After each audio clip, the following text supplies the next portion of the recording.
कौसल्या सुप्रजा रामपूर्वा सन्ध्या प्रवर्तते। उत्तिष्ठ नरशार्दूल कर्तव्यं दैवमाह्निकम्। कौसल्या सुप्रजा रामपूर्वा सन्ध्या प्रवर्तते। उत्तिष्ठ नरशार्दूल कर्तव्यं दैवमाह्निकम्। उत्तिष्ठोत्तिष्ठ गोविन्द उत्तिष्ठ गरुडध्वज। उत्तिष्ठ कमलाकान्ता त्रैलोक्यं मङ्गलं कुरु। उत्तिष्ठोत्तिष्ठ गोविन्द उत्तिष्ठ गरुडध्वज। उत्तिष्ठ कमलाकान्ता त्रैलोक्यं मङ्गलं कुरु। मातः समस्त जगतां मधुकैटभारे। वक्षो विहारिणि मनोहर दिव्यमूर्ते। श्रीस्वामिनि श्रुत जनप्रियदानशीले। श्रीवेङ्कटेश दयिते तव सुप्रभातम्। मातः समस्त जगतां मधुकैटभारे। वक्षो विहारिणि मनोहर दिव्यमूर्ते।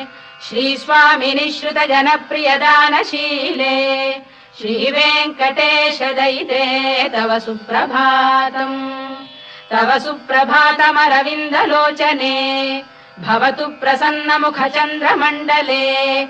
विधिशङ्करेन्द्रवनिताभिरर्चिते। वृषशैलनाथ दयिते दयानिधे। अत्र्यादिसप्तऋषयः समुपास्य सन्ध्याम्। आकाश सिन्धु कमलानि मनोहराणि। आदाय पादयुगमर्चयितुम् प्रपन्नाः। शेषाद्रिशेखर विभो तव सुप्रभातम्। पञ्चाननाब्ज भव षण्मुख वासवाद्याः। त्रैविक्रमादिचरितम् विबुधास्तु वन्दी। भाषापतिः पठति वासर शुद्धिमारात्। शेषाद्रिशेखर विभो तव सुप्रभातम्। ईषत् प्रफुल्ल सरसीरुहनारिकेल पूगद्रुमादि सुमनोहर पालिकानाम्। आवाति मन्दमनिलः सह दिव्यगन्धैः। शेषाद्रिशेखर विभो तव सुप्रभातम्। उन्मील्य नेत्रयुगमुत्तम पञ्जरस्थाः। पात्रावशिष्ट कदली फलपायसानि। भुक्त्वा सलीलमथकेलिशुकाः पठन्ति। शेषाद्रिशेखर विभो तव सुप्रभातम्। तन्त्री प्रकर्ष मधुरस्वनया विपञ्च। गायत्यनन्दचरितम् तव नारदोऽपि। भाषा समग्रमसहृत्करचार रम्यम्। शेषाद्रिशेखर विभो तव सुप्रभातम्। भृङ्गावळी च मकरन्दरसानुविद्ध झङ्कार गीत निनदैः सह सेवनाय। गिर्यात्युपान्त सरसी कमलोदरेभ्यः। शेषाद्रिशेखर विभो तव सुप्रभातम्। योषा गणेन वरदध्नि विमथ्यमाने। घोषालयेषु दधिमन्थन तीव्र घोषाः। रोषात् कलिम् विदधते ककुभश्च कुम्भाः। शेषाद्रिशेखर विभो तव सुप्रभातम्। पद्मेश मित्र शतपत्र गतालिवर्गाः। हर्तुम् श्रियम् कुवलयस्य निजाङ्गलक्ष्म्या। भेरी निनादमिव बिभ्रति तीव्रनादम्। शेषाद्रिशेखर विभो तव सुप्रभातम्। श्रीमन्नभीष्टवरदाखिल लोकबन्धो। श्री श्रीनिवास जगदेक दयैक सिन्धो। श्रीदेवतागृह भुजान्तल दिव्यमूर्ते। श्रीवेङ्कटाचलपते तव सुप्रभातम्। श्रीमन्नभीष्टवरदाखिल लोकबन्धो। श्री श्रीनिवास जगदेक दयैक सिन्धो। श्रीदेवतागृह भुजान्तर दिव्यमूर्ते। श्रीवेङ्कटाचलपते तव सुप्रभातम्। श्रीस्वामि पुष्करिणिकाप्लव निर्मलाङ्गाः। श्रेयोर्थिनो हर विरिञ्च सनन्दनाद्याः। द्वारे वसन्ति वरवेत्र हतोत्तमाङ्गाः। श्रीवेङ्कटाचलपते तव सुप्रभातम्। श्रीशेषशैल गरुडाचल वेङ्कटाद्रिनारायणाद्रिवृषभाद्रिविषाद्रिमुख्याम्। आख्याम् त्वदीय वसतेरनिशम् वदन्ति। श्रीवेङ्कटाचलपते तव सुप्रभातम्।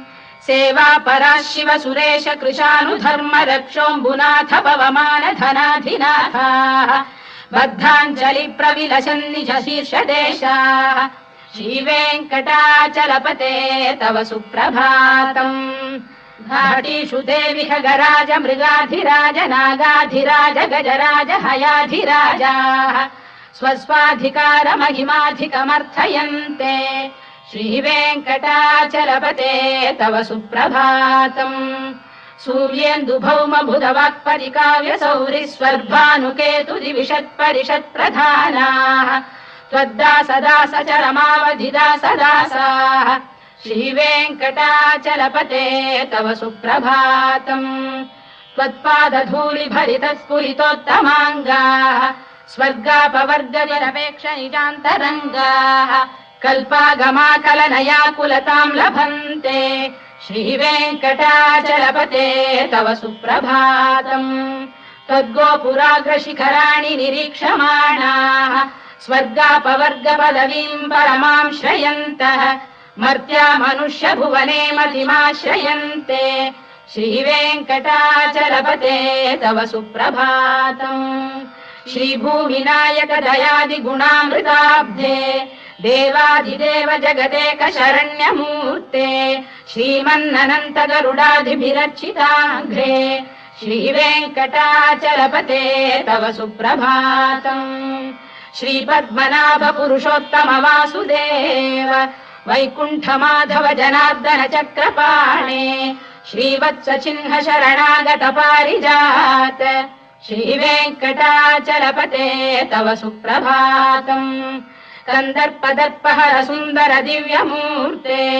कान्ताकुजाम्बुरुह कुड्मललोल दृष्टे कल्याण निर्मल गुणाकर दिव्य कीर्ते श्रीवेङ्कटाचलपते तव सुप्रभातम् मीनाकृते कमठकोल नृसिंहवर्णिन् स्वामीन् परश्वत तपोधन रामचन्द्र शेषांश रामय दुनन्दन कल्किरूप श्रीवेङ्कटाचलपते तव सुप्रभातम् लेलालवङ्ग घनसार सुगन्धि तीर्थम् दिव्यम् वियस्सरिति हेम घटेषु पूर्णम् धृत्वाद्य वैदिक शिखामणयः प्रहृष्टाः तिष्ठन्ति वेङ्कटपते तव सुप्रभातम् भास्वानुदेति विगचानि सरोरुहाणि सम्पूरयन्ति निनदैकगुभो विहङ्गाः श्रीवैष्णवा सततमर्थितमङ्गलास्ते धामाश्रयन्ति तव वेङ्कट सुप्रभातम्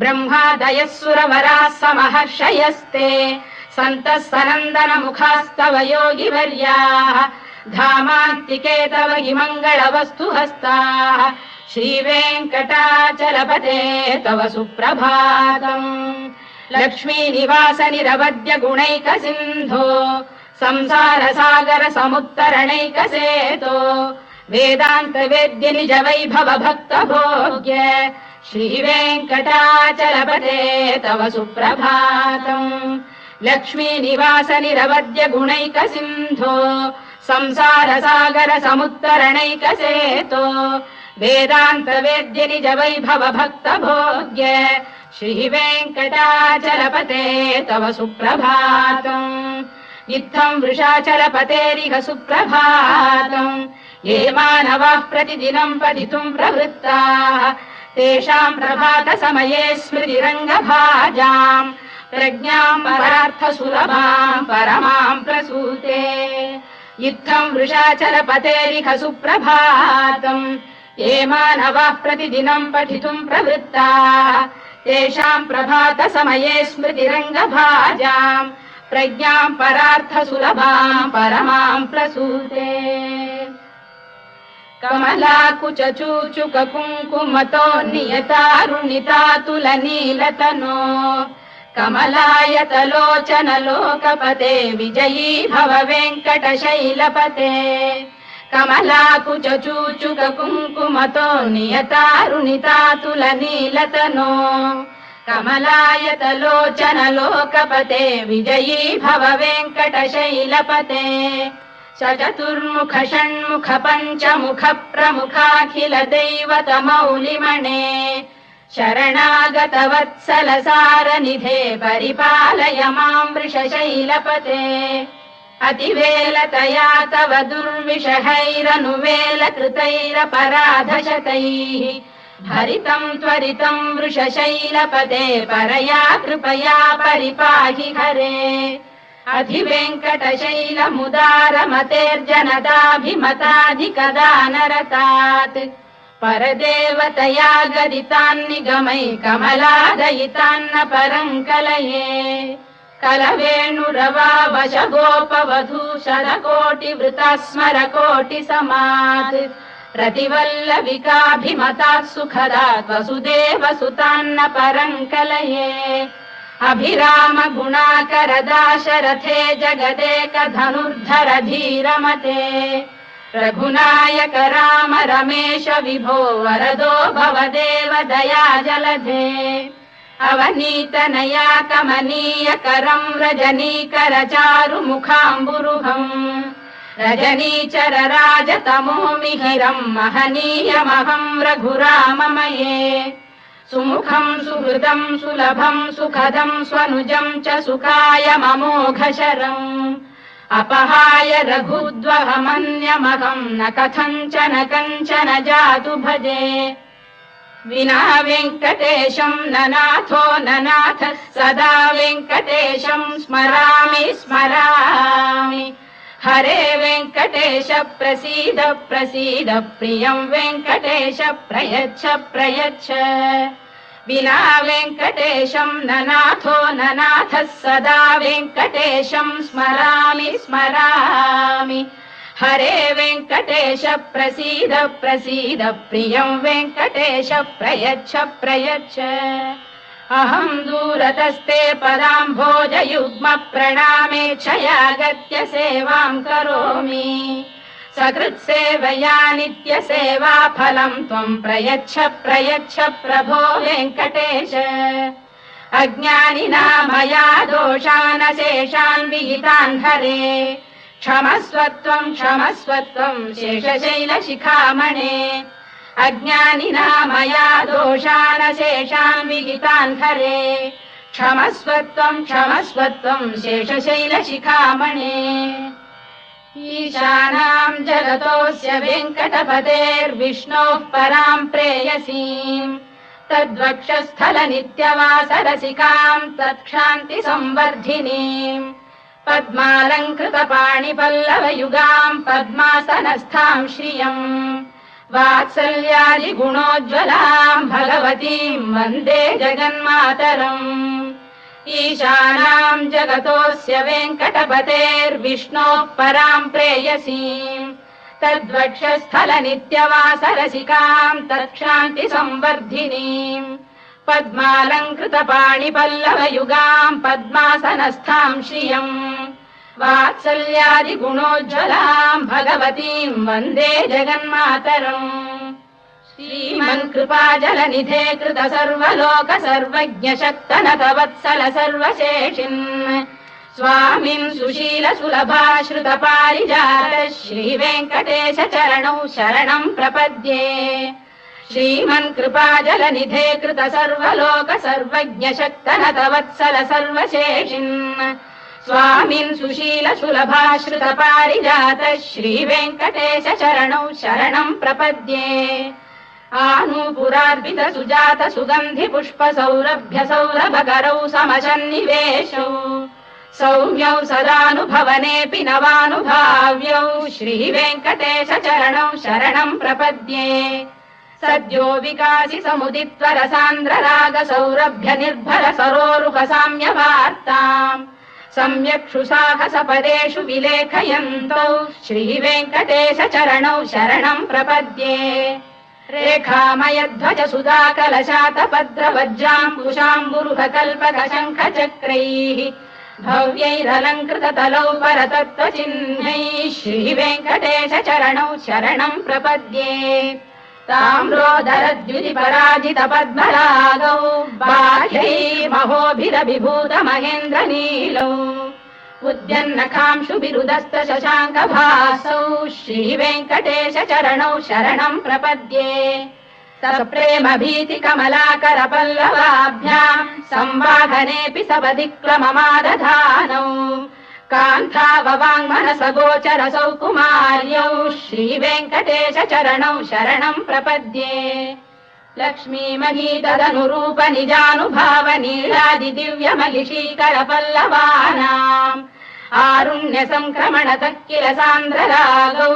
श्रीवेङ्कटेश चरणौ शरणम् प्रपद्ये नित्यानमद्भि शिवादि किरीटकोटि प्रत्युक्त दीप्त नवरत्नमः प्ररोहैः नीराजना विधिमुदारमुपादधानौ श्रीवेङ्कटेश चरणौ शरणम् प्रपद्ये विष्णौ पदे परम इत्युदित प्रशंसौ यौ मध्व उत्स इति भोग्यतयाप्युपातौ भूयस्ततेति तव पाणितल प्रतिष्ठौ श्रीवेङ्कटेश चरणौ शरणम् प्रपद्ये पार्थाय तत्सदृश सारथिना त्वयैव यौ दर्शितौ स्वचरणौ शरणम् व्रजेति भूयोऽपि मह्यमिहतौ करदर्शितौ ते श्रीवेङ्कटेश चरणौ शरणम् प्रपद्ये मन्मूढिकालियपणे विकटाटवीषु श्रीवेङ्कटाद्रिशिखरे शिरसि श्रुतीनाम् चित्तेऽप्यनन्य मनसाम् सममाहितौ ते